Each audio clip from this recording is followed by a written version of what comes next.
ఓం నమో నారాయణాయ, ఓం నమ శివాయ, శ్రీమాత్రే నమ. సంప్రదాయ కార్యక్రమంలో ధర్మ సందేహాలు అంశానికి స్వాగతం. శివరాత్రి రోజు ఏ సమయంలో పూజ చేయాలి? శివుడికి ప్రీతికరమైన నైవేద్యం ఏది? శివరాత్రి నాడు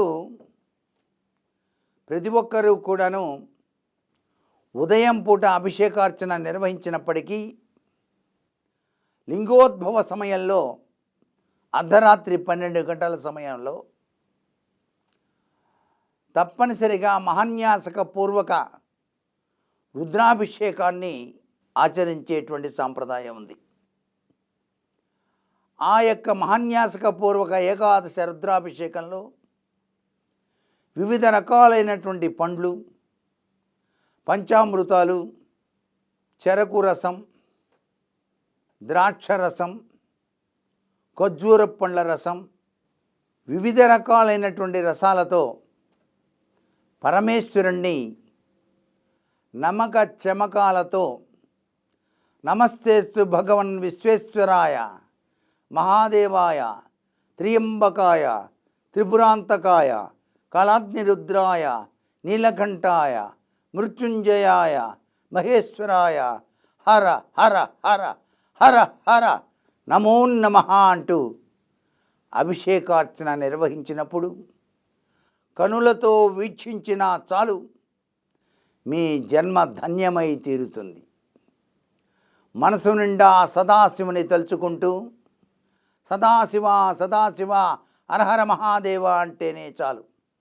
సదా అంటే ఎల్లవేళలా, శివ అంటే మంగళకరం అని కదా అర్థం.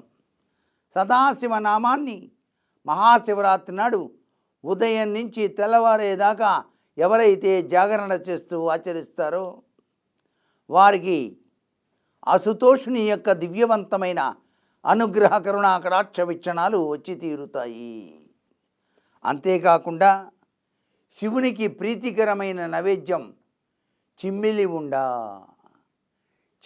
ఉండ నైవేద్యంగా సమర్పిస్తే చాలు, స్వామివారు తన దివ్యవంతమైన అనుగ్రహ కరుణా కటాక్ష వీక్షణాన్ని ప్రసరింపజేస్తాడు.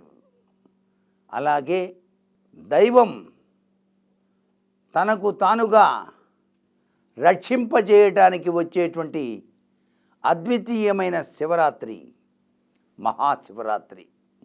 ఈ మహాశివరాత్రి నాడు ఎవరైతే ఆ పరమేశ్వరుని హృదయంలో తలుచుకుంటూ శివనామం ఆచరిస్తారో వారి జన్మ ధన్యమై తీరుతుంది. ఆది అంతము లేని పరమాత్మ స్వరూపతత్వం అక్కడ లింగ రూపంలో గోచరిస్తున్నప్పుడు ఆ స్వామికి చెంపెడు నీళ్లు పోసినా చాలు మన జీవితం ధన్యమై తీరుతుంది. శివ శివేతి శివేతి శివేతివా భవ భవేతి భవేతి భవేతివా హరా హరేతి హరేతి హరేతివా భజప్పన శివమేవ నిరంతరం అంటూ ధ్యానించి తరిద్దామా మరి. సర్వే జనా సుఖినో భవంతు.